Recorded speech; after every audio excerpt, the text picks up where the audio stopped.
Now, I was saying, Morre, having a daughter has made me think very seriously and deeply about our first relationship, specifically with our parents, and which is why I'm a firm believer now that toxic masculinity doesn't exist. What we have is unguided masculinity. What we have is males that were raised by women who were trying to be males, and that's where all the toxicity comes from. It's because we are who we are in this world, you understand? So now, hey, when you have a boy whose nature it is to simp for his mother, right?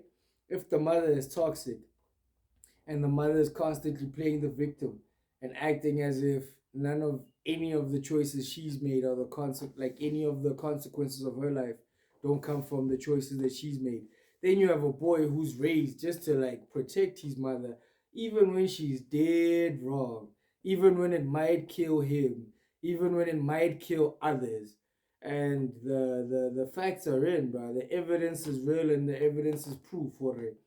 Every boy who's suicidal, every boy who's a drug addict and therefore killing himself slowly, right? Every violent criminal that we know, most of them come from single mothers who are toxic. So the reality of it is, right? The reason why we need mom and dad in every home, in every family, is to balance each other out from the good to the bad. You understand? Mm. The good and the bad of each other's characteristics. Because we know, and as unpopular as it is to say, is that women are prone to like emotional responses. And if that woman is not centered by a man who is centered by God, yeah, things can go south fast. You understand? And that's what we have a lot of, and that's something that we seriously need to address. So for me, restoring the black family goes even deeper than just trying to bring back society into sanity.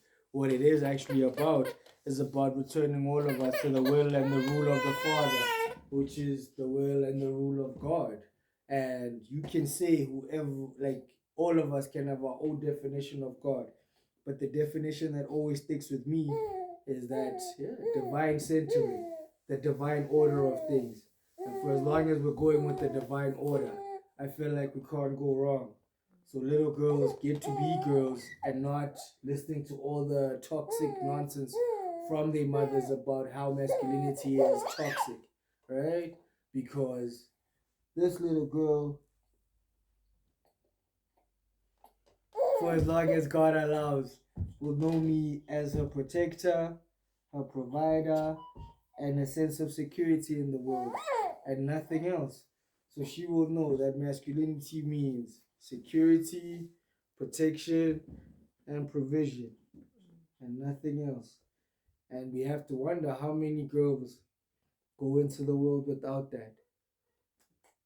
And then we have to bring it back to our own culture because worldwide, as far as it looks like to me, only 1 in 4 black women will get married. So that's something deep to think about, that maybe we're doing something wrong.